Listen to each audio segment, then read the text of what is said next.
నమస్కారాలండి. ఈరోజు సత్యబాబు గారు నేను యాక్చువల్గా ఈరోజు మంగళగిరి తెలుగుదేశం పార్టీ ఆఫీస్లో గ్రీవెన్స్ సెల్లో ఈరోజు కూర్చోవటం, ఎవరైతే వారి యొక్క సమస్యల కోసం ఇక్కడికి రావటం, వాళ్ళందరి దగ్గర ఈరోజు వినతులు తీసుకోవడం జరిగింది. దాదాపు 84 మంది ఇప్పుడు వరకు వచ్చారు. 84 మంది. అయితే వీటిలో మెజారిటీగా revenue problems, police problems. Almost వచ్చిన వాటిల్లో 90% ల్యాండ్ సమస్యలు ఉన్నాయి. అయితే ఆ ల్యాండ్ సమస్య సంబంధించిన డిస్ప్యూట్లే పోలీసు సమస్యలు ఉన్నాయి.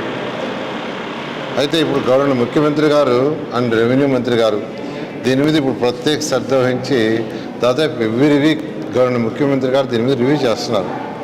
ప్రతి సమస్యని సాల్వ్ చేయాలి, ప్రతి ఒక్కరికి ఇబ్బంది లేకుండా చేయాలి. ఈరోజు ఏదైతే గత ప్రభుత్వం చేసిన అవకతవకల వల్ల అందరూ తీసిపోయి 22Aలో పెట్టేశారు.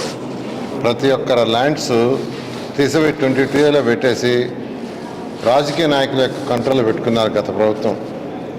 అయితే గవర్నర్ ముఖ్యమంత్రి గారు రావటం, అవన్నీ స్టడీ చేసిన తర్వాత వెంటనే రెవెన్యూ మంత్రికి ఆదేశించి వీటన్నింటినీ తొలగించమన్నారు.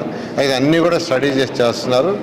అయితే ఇప్పుడు ఏదైతే వచ్చినాయో ఇవి కూడా ఈ వచ్చిన వ్యక్తులు కూడా కన్సర్న్ సెక్రటరీస్కి, కమిషనర్కి, అదేవిధంగా అదర్ హెచ్ఓడీస్కి, కలెక్టర్స్కి పంపించాము.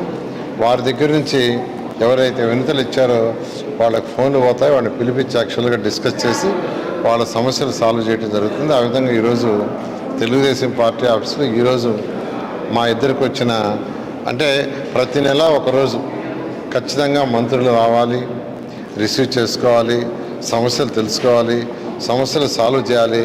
ఈ రాష్ట్రంలో ప్రతి ఒక్కరి సమస్య ఏదున్నా ఎప్పటికప్పుడు సాల్వ్ చేయాలనే ఉద్దేశంతో గవర్నర్ ముఖ్యమంత్రి గారు, అదేవిధంగా యువ నాయకుడు లోకేష్ గారు వారు ఆదేశంతో ఈరోజు రావటం ఇది చేయటం జరిగింది.